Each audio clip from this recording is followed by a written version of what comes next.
Good afternoon, everyone, and welcome to the 12 p.m. bilingual newscast on Equinox Television. The first part is in French with you, Julien Beth Bissaï. Bonjour. Bonjour à vous, Innocène Azem. Mesdames et messieurs, bonjour à toutes et à tous. Merci de votre fidélité sur Equinox Télévision. Le double scrutin du 9 février prochain se tiendra-t-il en toute sérénité dans les régions du Nord-Ouest et Sud-Ouest? La question était au cœur des débats au cours de l'émission Droit de réponse. Si au sein du parti au pouvoir, l'on réitère la tenue de ces élections avec à la clé le renforcement du dispositif sécuritaire dans ces régions en crise, dans les rangs de l'opposition, l'on parle d'une mission impossible au regard des exactions des groupes armés enregistrés ces derniers jours. On fait le point avec Georges Mitterrand-Dame, Flavien Valondongo. À moins de 2 semaines du lancement de la campagne législative et municipale, des populations du Nord-Ouest et du Sud-Ouest, ainsi que des acteurs politiques de l'opposition, ne cessent de manifester leur incertitude quant à la tenue du double scrutin. Pour l'heure, ce sont des militants du Social Democratic Front qui subissent des menaces dans les régions en crise. Qu'est-ce qui peut justifier que ce sont seulement, n'est-ce pas, les militants et les candidats du SDF qui soient pourchassés, qui soient intimidés? À qui profite le crime? Je réponds rapidement. 1. Aux bandes armées qui profitent, n'est-ce pas, pour faire des rançons de ce côté-là. Ensuite, n'est-ce pas, les séparatistes qui ont clairement indiqué leur penchant pour la sécession. Et de 3, ceux qui ont intérêt que le SDF ne participe pas pour rafler la mise. Et ceux-là sont connus, c'est le RDPC. Des domiciles incendiés et des militants du Social Democratic Front enlevés, au RDPC, l'on estime que trop de familiarité entre le Social Democratic Front et des fauteurs de troubles dans ces régions en crise engendre le mépris. J'ai de mal à suivre Jean-Robert Wafo. Il s'interroge de savoir pourquoi est-ce que ce n'est pas les militants de RDPC qu'on arrête. Très bien, ça se pourrait également parce que les militants de RDPC dès la première ont condamné ce mouvement de viande. Mais ça se pourrait également qu'on se déverse sur les gens de SDF, ce que je ne pourrais pas également envisager. Mais quand on est entre petits copains d'hier, à partir du moment où on commence à prendre des écarts, également, les petits copains d'hier également sont en mesure de vous entraver pour pouvoir dire on a commencé une course commune, on l'a fini de manière en commun. Il faut condamner.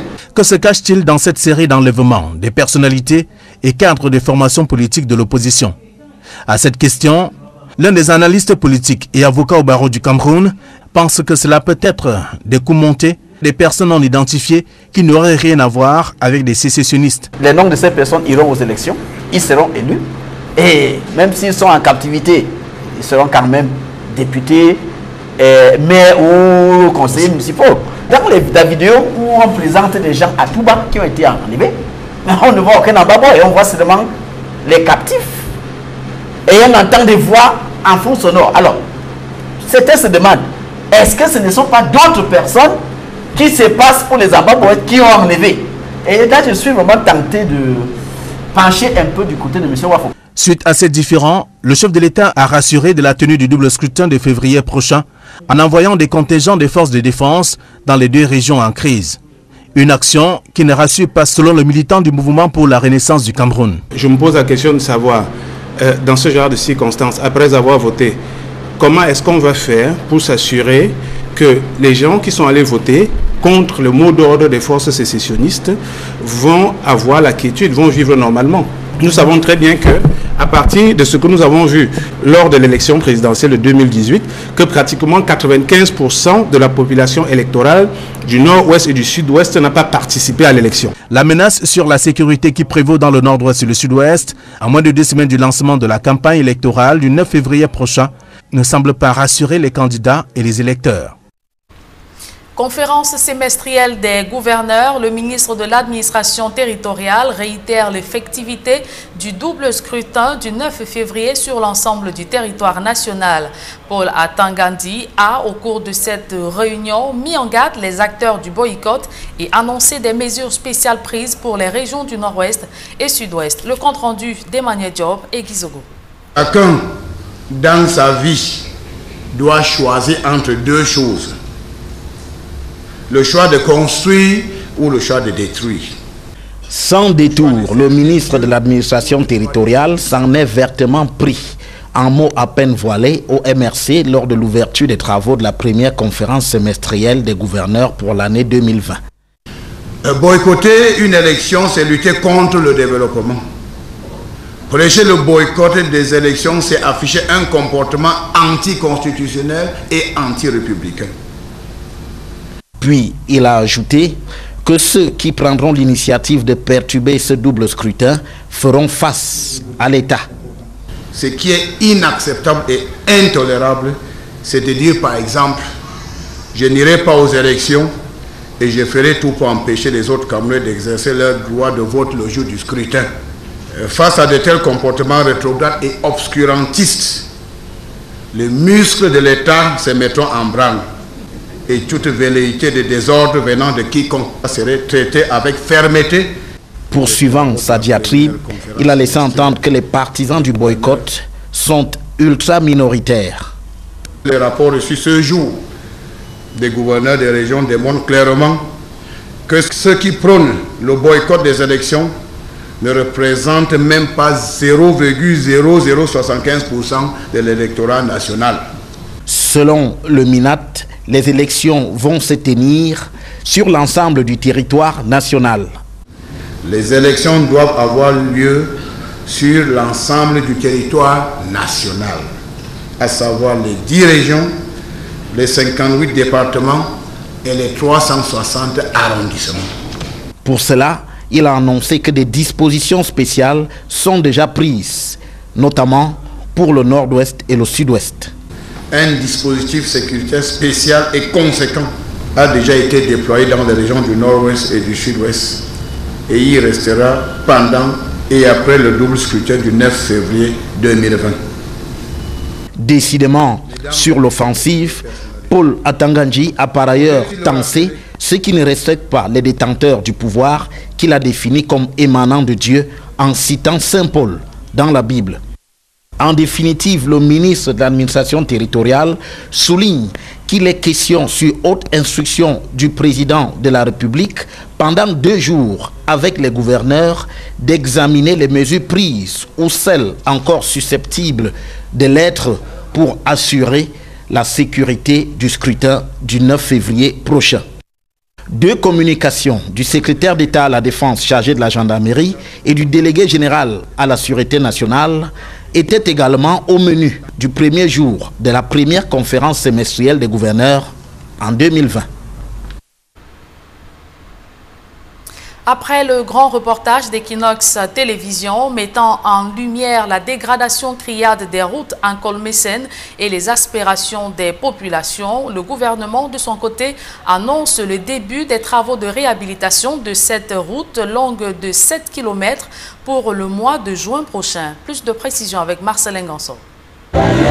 En descendant à Colmécène, 1 an après sa première visite dans ce quartier populeux de la capitale, la ministre de l'Habitat et du Développement urbain était porteuse d'une bonne nouvelle, celle de la réhabilitation imminente de cette route qui fait tant parler d'elle.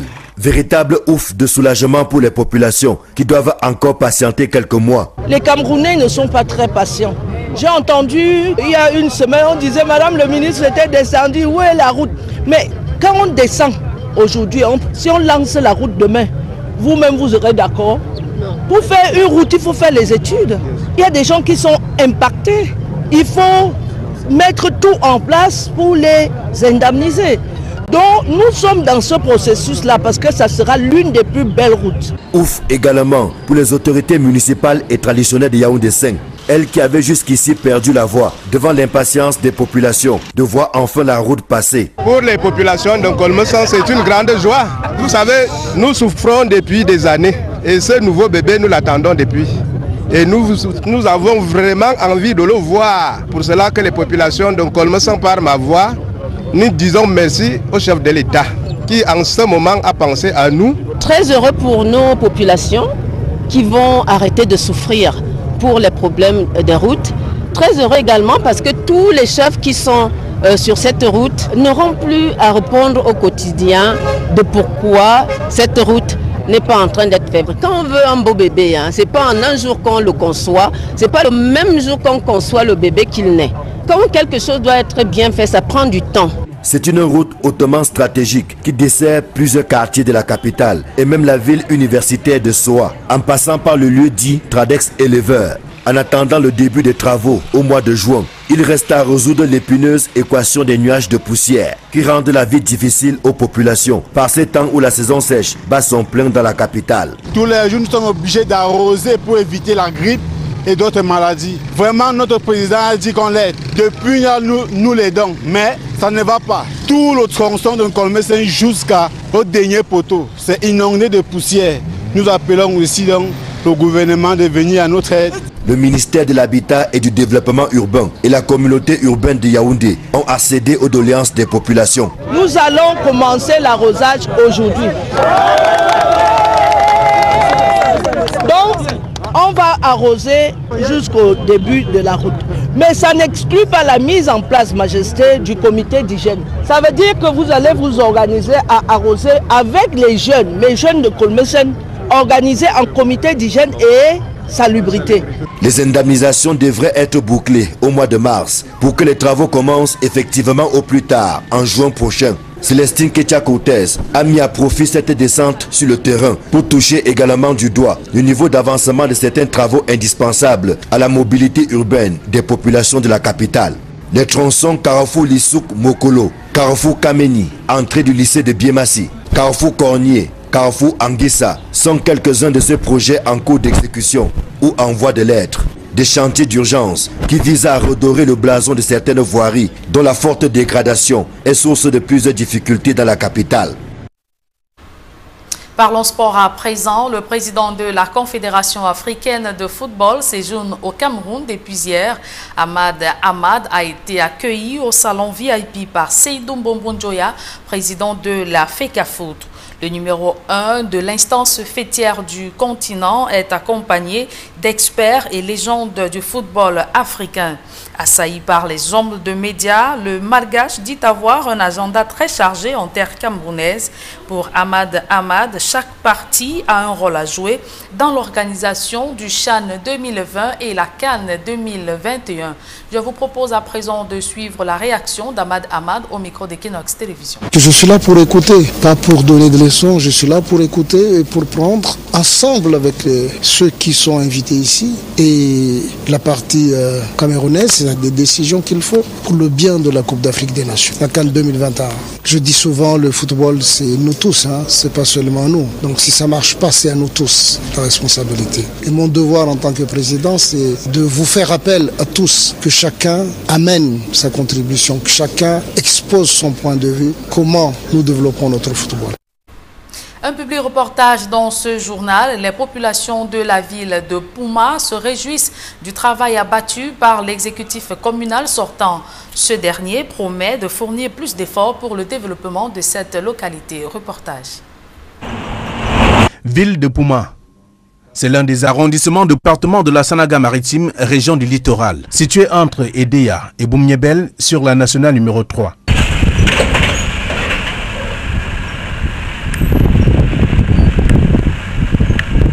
Cette localité, qui visiblement prend des proportions d'une ville moderne, semble répondre aux attentes des populations. Notre marché est impeccable parce que vous-même vous regardez le toit en toolback.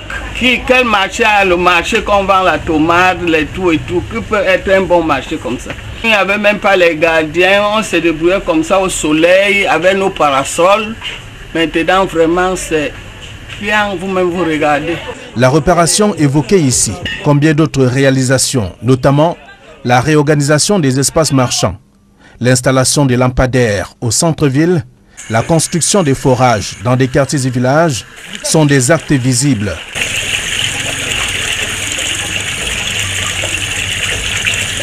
Le reprofilage des routes principales et secondaires de la ville de Pouma sont à mettre à l'actif de l'exécutif municipal sortant.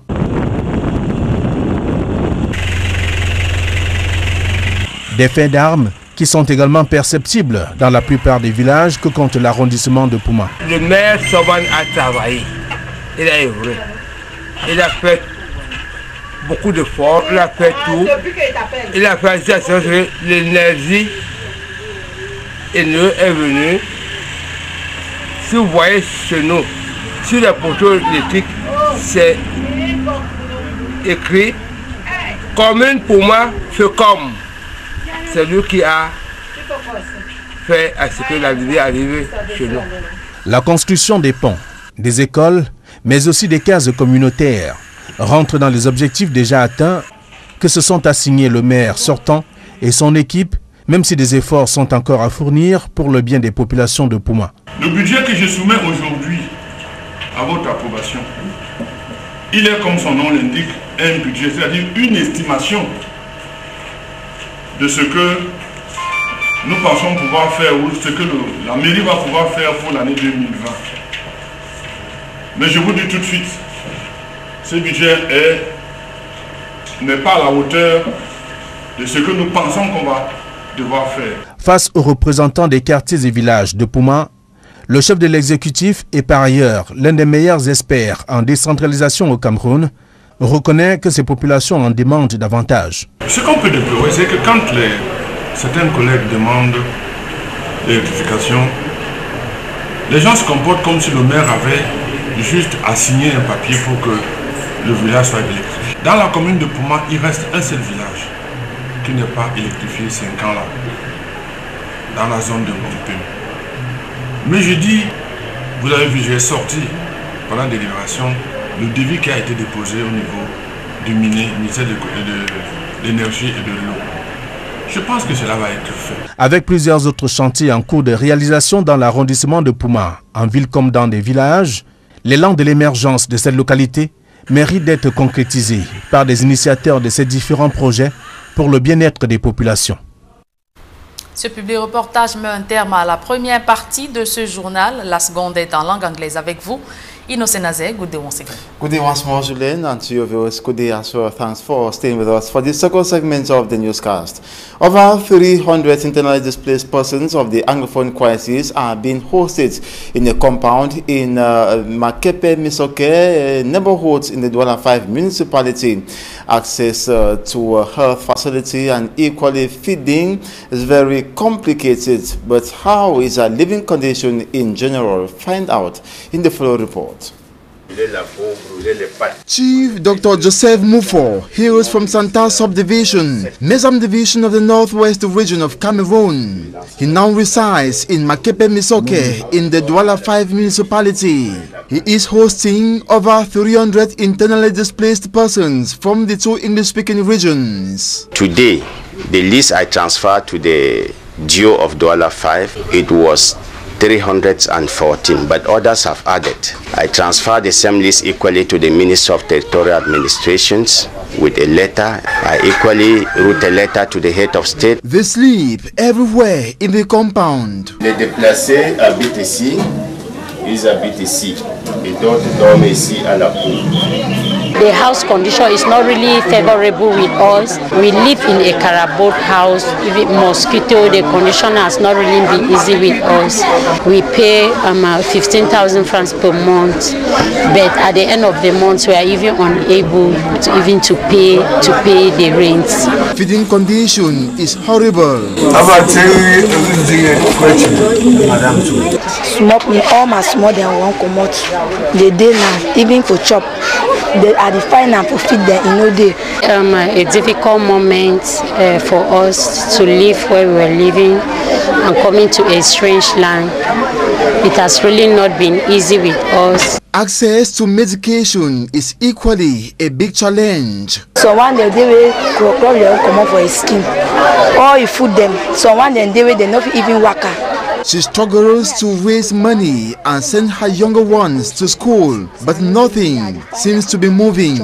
We know they, so I cry. We are people living with disability. I am my husband. My husband is he manufactures shoes. Arriving here in Douala, it was not really easy. He's really feeling difficulties to make himself being known to the world because of lack of capital. To survive, they engage in petty trades and other domestic income-fetching activities. As you can see, in short, I can say I'm a designer of shoes, but I left Bamenda unexpectedly. So I came here, I was just struggling, working with people left and right. It's just about 4 months ago, which I have a small place where I can sit and do something. Although it's not going, due to lack of finances left and right, I'm unable to succeed. While wishing government's intervention, the impact created by Equinox Television during end-of-year festivities is applauded. Had it not been Equinox, they could have not even enjoyed Xmas. They came here with cloth, they came here with food, with rice, with all kinds of things, oil soup, in order to rescue them, so that they should at least feel happy in order to end the year of 2019.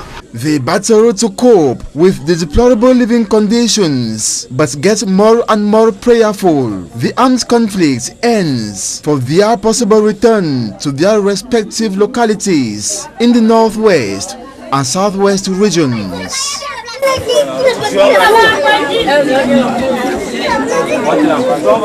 Governors from the 10 regions of Cameroon began meeting in the nation's political capital, Yaoundé, yesterday for their first biannual conference of regional governors, and with a special focus being on the security challenges faced in the 2 English-speaking regions of the country. And the annual conference of regional governors was chaired by the Minister of Territorial Administration, Paul Atanganji, and the opening of the biannual conference of governors was an opportunity for the minister to attack opinions that elections cannot take place in the northwest and southwest regions under heightened tension.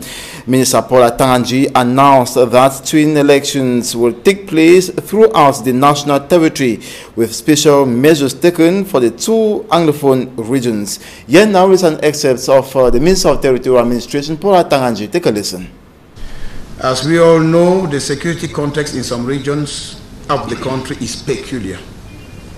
In my capacity as the agent of the government in the electoral process, it is incumbent on the Minister of Territorial Administration, through administrative authorities, to provide ELECAM with appropriate security measures during the anxiously awaited February 9 elections.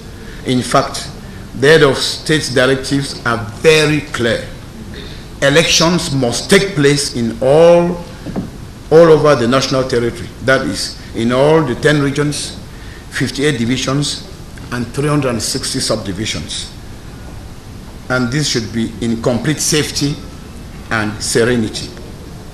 On the 31st of December 2019, the head of state was formal on this, and I quote, "Security measures have been put in place for all citizens to be able to exercise their right to vote all over the territory. These measures shall be reinforced if need be," end of quote. Despite the wayward attitude of some political leaders who advocate boycott of the twin elections, the state respects their choice, because we are in a democratic society where people are free to choose whether to participate or not in elections. What we can never accept or tolerate are statements like, "I will not participate in the elections, and I will do everything possible to stop other Cameroonians from exercising their civic rights." That is when the state will display its might against whosoever shall attempt to create disorder before, during, and after the twin elections.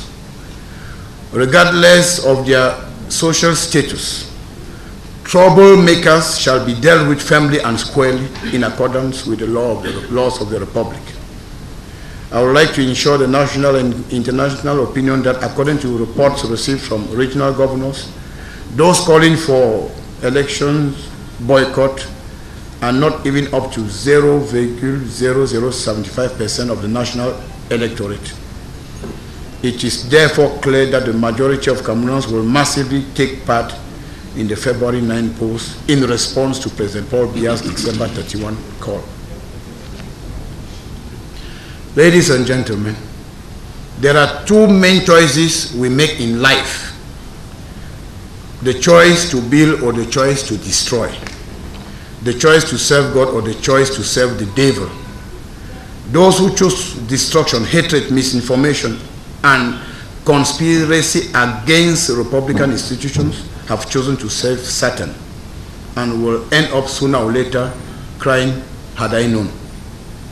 On the other hand, those who participate in nation building and respect Republican institutions have chosen to work for the Almighty and will receive recognition from the state and from God. On a related story, members of the Southwest and Northwest Task Force say the belligerents of the Anglophone crisis in the two English-speaking regions of the country are not helping matters to ensure a hit-free between elections in the Northwest and Southwest regions. They were speaking during a meeting in Limbe. Derry Jotto reports. The war in the Anglophone regions. Its consequences on the population. Then, the birth of the Southwest Northwest Task Force, SNOT, with its mission to mediate in the conflict for peace. Madam Jomo Esther Omam bore and gave birth to this movement, and today she is the honorary president. And the aim of creating SNOT was to significantly contribute in ending the crisis, that is women bringing their own voices, on the table. Flipping back on where they have been and what they have done, SNOT members say because of their strives, the power that be heard their cry for dialogue, and something was done in that direction. But the situation is still disturbing, the war is still there. Reason why meeting in Limbe recently, SNOT members called for backup. Men who are peace crusaders must come on board for them as a team to push the peace mission to the next level. And invited was Barrister Agbo Bala Felix, the founder of the Center for Human Rights and Democracy in Africa.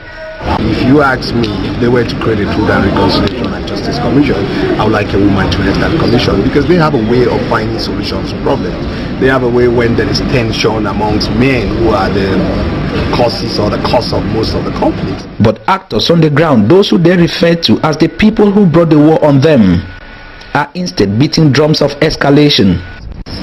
We fear an escalation in the conflict following the declarations of the all-powerful conflict people, that we think that the political ideology and the power sharing within the conflict is putting women, children, people living with disabilities and the elderly at risk, because there is a lot of declarations of threat and power that we fear an escalation in the conflict.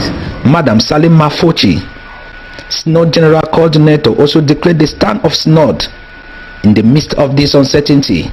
This year is a year that will need a lot from us to be able to continue lobbying and calling for a ceasefire and proposing to the parties involved that no matter what your stand is, peaceful resolution of conflict remains the best. The Southwest Northwest Task Force also drew lessons of some of their actions in the past and ironed out some lapses for a better 2020. Not for peace. And on to sports, the president of the Confederation of African Football, Ahmad Hamad, is still in Cameroon for a 3-day working visit.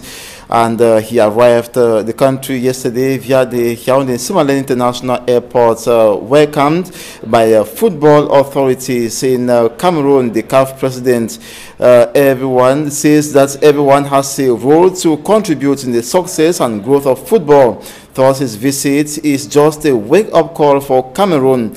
He equally indicated to the press yesterday that they marks the second official visit in Cameroon, and the first was with the head of state. And this time, he is on a working visit to meet with competent football authorities and stakeholders and to take important decisions concerning the 2021 African Nations Cup to be hosted by Cameroon. Ahmad went further to emphasize that the decisions taken will be for the interest of Cameroonian football and the growth of the game in Africa. The CAF boss also stated that he feels comfortable because he is here to listen to everyone concerned and not to make recommendations. And it is on this note that we enter this 12 p.m. Bilingual newscast on Equinox Television. Thanks so much for watching. We shall be back at 4 p.m. God willing. Julien BF Bissaya, on se revoit à 16h. Le rendez-vous est donc pris pour 16h. Innocent Azem. Mesdames et messieurs, merci de votre fidélité. Les programmes se poursuivent sur la chaîne Leader.